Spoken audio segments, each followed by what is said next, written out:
Bienvenue chez Stis Espace Inside Out. Aujourd'hui, nous allons parler de leadership avec Olivier Jopin, le directeur des programmes pédagogiques à Stis Espace. Est-ce que, tout d'abord, tu pourrais expliquer pourquoi toi, tu peux parler du sujet? Ok. Bonjour à toutes, bonjour à tous. Moi, c'est un sujet qui me parle depuis des années et c'est lié aussi à mon histoire professionnelle parce que j'ai passé une vingtaine d'années dans le monde des entreprises à manager des équipes et puis en particulier cette année, depuis quelques années maintenant ici, à manager une équipe d'enseignants. Ok, donc merci, super. On peut directement commencer peut-être par la question, c'est quoi d'être un leader? Et est-ce qu'il y a une différence entre le leadership ou le leader et le manager? Ok, alors c'est quoi être un leader? C'est difficile de répondre à cette question et notamment il y a quelqu'un qui s'appelle Stockdale qui dit à un moment il y a probablement autant de définitions de ce que c'est qu'un leader que de personnes qui se sont intéressées au sujet.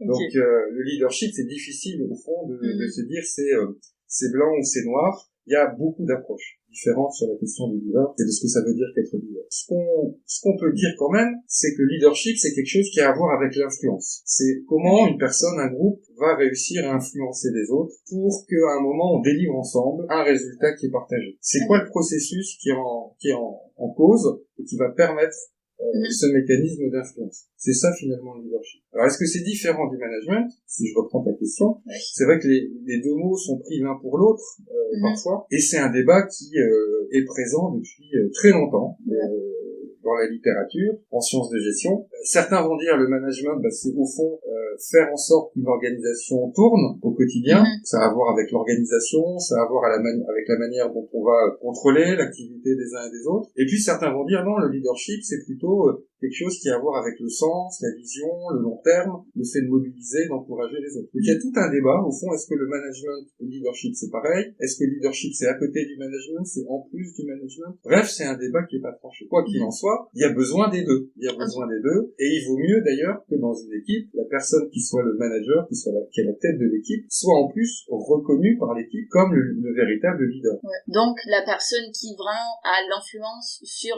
les autres. Exactement. Et cette personne n'est pas toujours le manager en place. Oui. C'est-à-dire qu'on peut être un manager d'une équipe sans finalement être reconnu comme le leader. Il y a aussi des équipes où, au fond, le vrai leader, c'est pas le manager en place. Ok, je comprends. La vraie différence, c'est qu'on peut arriver un matin et avoir été nommé manager d'une équipe. Oui. Alors que pour être leader et reconnu comme leader, il faut que les autres vous reconnaissent comme leader. Et ça vient de l'extérieur. C'est toute la différence. Et là, j'aimerais bien ajouter une citation de Vince Lombardi, c'était un entraîneur de football américain, qui disait que les leaders ne sont pas nés, ils sont faits. Et ils sont faits comme tout le reste, à travers le labeur. Donc est-ce que t'as une pensée qui vient? Toute la question qu'il y a derrière, c'est est-ce que l'on est NAIT, du verbe naître, leader, ou est-ce qu'on peut le devenir? Est-ce qu'on peut se former au leadership, ou est-ce que c'est lié au fond à des caractéristiques, des traits de personnalité particuliers qui font nous des leaders? Et ça aussi, c'est un vrai débat depuis... on étudie le leadership depuis à peu près 150 ans. Ok.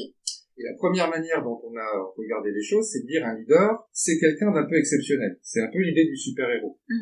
Il y a toute une approche au démarrage des travaux sur le leadership autour de ce qu'on a appelé la Great Man Theory. Et donc l'idée derrière, c'est de dire, il y a des individus exceptionnels sur cette planète, et on va essayer de comprendre à travers des caractéristiques de personnalité, à travers des attributs personnels, qu'est-ce qui fait d'eux ou d'elles des êtres exceptionnels. Ça, c'était le tout démarrage des travaux. Mais assez vite, on s'est aussi rendu compte que, au fond, bien sûr, il y avait peut-être des prédispositions facilitantes, mais qu'il y avait aussi peut-être des comportements. Oui.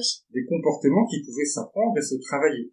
Et donc, on est passé progressivement d'une logique où, au fond, on considérait que le leader, c'était quelqu'un qui était né avec des caractéristiques particulières, à, au fond, une dimension, le leadership, qui peut se travailler, se développer en déployant des bons comportements et en particulier en ayant des comportements qui sont ajustés aux situations qu'on rencontre ou aux personnes avec qui on travaille.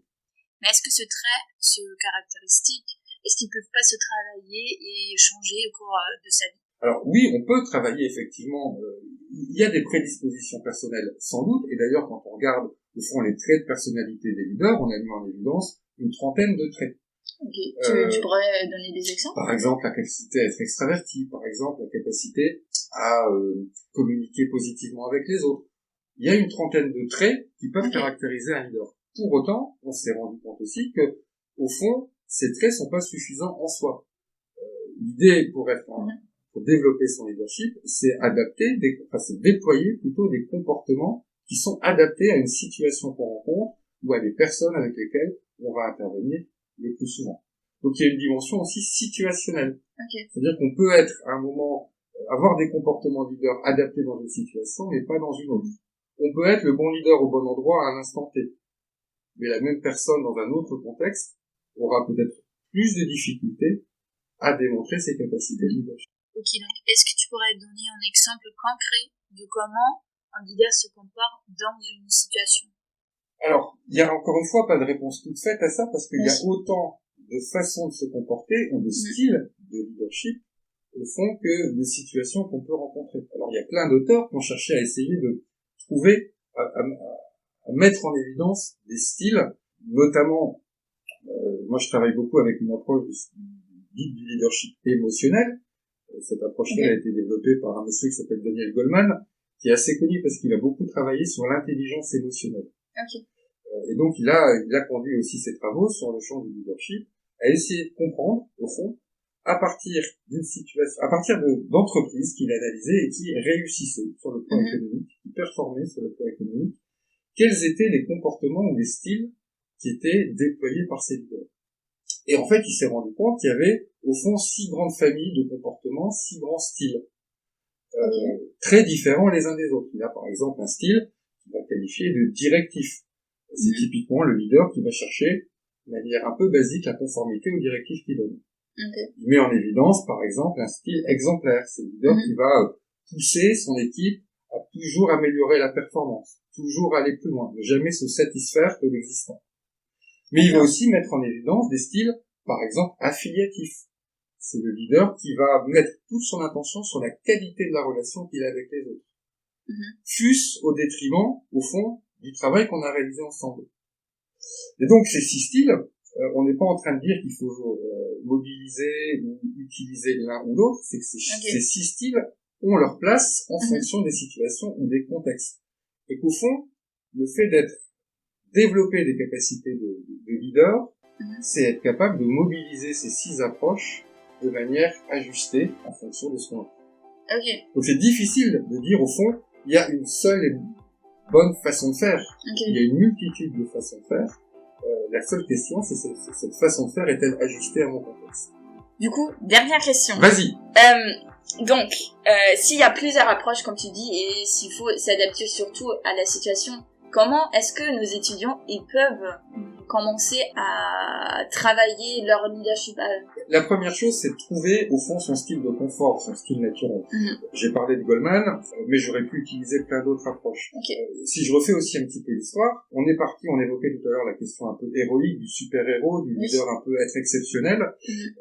Puis on a dit qu'il y avait des comportements peut-être qui étaient mobilisables. Aujourd'hui, on a plein d'approches aussi du leadership dit positif. C'est quoi ces approches? C'est au fond de se dire, c'est le leader qui va avoir un impact positif sur son environnement et sur l'ensemble de son environnement. On a par exemple aujourd'hui des approches d'un leadership dit éthique, d'un leadership authentique, d'un leadership serviteur, au service des autres. Et là, on est aux antipodes, au fond, de la vision un peu héroïque, Superman ou Wonder Woman, du leadership des premiers travaux qui ont pu être réalisés. Et donc, tout ça pour dire qu'au fond, c'est trouver son propre style, et pour ça, ça passe évidemment par le questionnement sur soi, sur qu'est-ce qui est au fond notre zone de confort, et vers quoi aussi on doit se développer, pour développer le style le plus approprié au contexte dans lequel on est. Donc la première étape, c'est développer de la conscience de soi. Et puis ensuite, la capacité à un moment à déployer la façon de faire qui est la plus adaptée au contexte dans lequel je vais évoluer professionnellement. Et s'il y a des étudiants qui veulent aller plus loin sur les sujets, quel livre ou source pourrais-tu leur commander?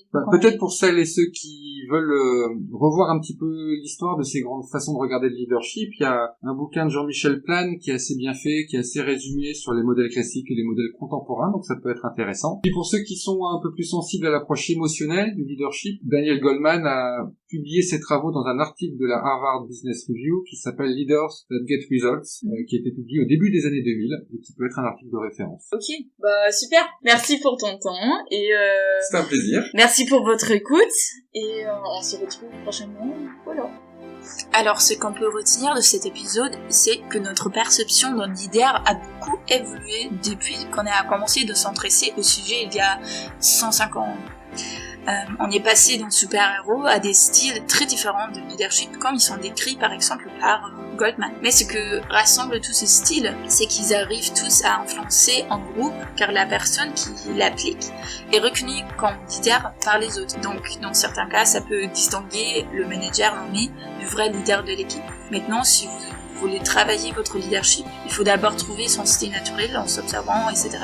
Et puis apprendre à réagir adapté à la situation dont on se trouve. Si vous voulez aller plus en profondeur dans le sujet, vous pouvez trouver les sources que Olivier vient de proposer dans la description, et sinon vous pouvez le contacter directement sur Teams si vous faites partie des écoles. Merci Johanna.